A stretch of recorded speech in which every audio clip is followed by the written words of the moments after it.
ಅವ್ರಿಗೆ ಇಡೀ ಇಂಡಿಯಾನೇ ಫ್ಯಾನ್ ಇವಾಗ. ನಾನು ಯಾವತ್ತೋ ನೀವು ಫ್ಯಾನ್, ಬೋರ್ಡ್ ಟೈಮಲ್ಲಿ ನಿಮ್ಮ ಫ್ಯಾನ್. ನಾನು ಅದಕ್ಕೆ ಮುಂಚೆ ಫ್ಯಾನ್. ನಾನು ಕಾಲೇಜ್ ಓದ್ತಿರ್ಬೇಕಾದ್ರೆ 2v2v ಅಂತ ರೋಡಲ್ಲ ಡ್ಯಾನ್ಸ್ ಮಾಡ್ತಾ ಇದ್ದೀವಿ ನಾವು. ಇವತ್ತು ತುಂಬಾ ಜನ ಬಂದಿದ್ದೀರಾ. ನಾನು ಒಬ್ಬರ ಹೆಸರು ಹೇಳಿ ನನಗೆ ಚೆನ್ನಾಗಿರಲ್ಲ. ಎಲ್ಲರಿಗೂ ತುಂಬಾ ಥ್ಯಾಂಕ್ಸ್. ನೀವೆಲ್ಲ ಬಂದು ಆಶೀರ್ವಾದ ಮಾಡಿದ್ದಕ್ಕೆ. ಒಂದೇ ಒಂದು ವಿಷಯ ಹೇಳ್ಬೇಕು ಅನ್ನಿಸ್ತು. ಆಕ್ಚುಲಿ ಪಿಕ್ಚರ್ ಮಾಡಿದ ಮೇಲೆ ನಾವು ಮಾತಾಡಬಲ್ಲ, ಅದ್ರ ಬಗ್ಗೆ ನೀವು ಮಾತಾಡ್ಬೇಕು, ಅದೇ ಚಂದ. ನಾವು ಮಾತಾಡೋದು ಚೆನ್ನಾಗಿರಲ್ಲ. ಬಟ್ ಒಂದೇ ಒಂದು ವಿಷಯ ಹೇಳಕ್ಕೆ ಇಷ್ಟಪಡ್ತೀನಿ. ಒಂದು ಸಿನಿಮಾಲಿ ಡೈಲಾಗ್ ಹೇಳಿದ್ದೀನಿ ನಾನು. ಮನುಷ್ಯನಿಗೆ 3 ಸ್ಟೇಜ್ ಬರುತ್ತಂತೆ. ಒಂದು ಸ್ಟೇಜ್ ಅಲ್ಲಿ ನಾನು ಕರೆಕ್ಟ್ ಆಗಿ ಪ್ರಪಂಚ ಸರಿ ಇಲ್ಲ ಅಂತ, ಅದೊಂದು ಸ್ಟೇಜ್ ಮನುಷ್ಯನಿಗೆ. ಒಂದು ಯಂಗ್ ಏಜ್ ಅಲ್ಲಿ ಬರುತ್ತದೆ, ನಾನು ಕರೆಕ್ಟ್ ಯಾರು ಸರಿ ಇಲ್ಲ ಅಂತ. ಅವಾಗ ಒಂದೇ ಸಿನಿಮಾಗಳು ಮಾಡಿದೆ ನಾನು.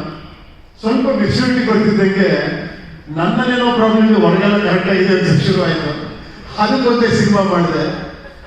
ಈಗ ಯಾವ ಪರಿಸ್ಥಿತಿ ಬಂದಿದ್ದೀನಿ ಅಂದ್ರೆ, ನಾನು ಕರೆಕ್ಟ್ ಆಗಿದ್ದೀನಿ, ಎಲ್ಲರೂ ಕರೆಕ್ಟ್ ಆಗಿದ್ದೀನಿ, ಎಲ್ಲ ಕರೆಕ್ಟಾಗಿ ಇದೆಯಲ್ಲ ಅಂತ ನನಗೆ ಆಮೇಲೆ ಏನು ಹೇಳಬೇಕು ಗೊತ್ತಾಗಿಲ್ಲ. ಸುಮ್ಮನೆ ಆ್ಯಕ್ಟ್ ಮಾಡ್ಕೊಂಡು ಹೋಗ್ತಿದ್ದೆ.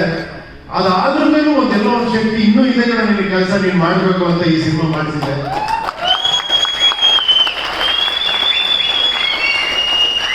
ಈ ಸಿನಿಮಾ ಮಾಡಿದರೆ ನೀವುಗಳು ಮಾತಾಡಬೇಕು ಅಂತ, ನಾನು ಮಾತಾಡಬೇಕು ಅಂತಲ್ಲ. ಇಷ್ಟೇ ವಿಷಯ. ಐ ಆಗಬೇಕು, ಅದೇ ಸಿನಿಮಾ. ನೀವೆಲ್ಲರೂ ನಾನು ಆಗಬೇಕು.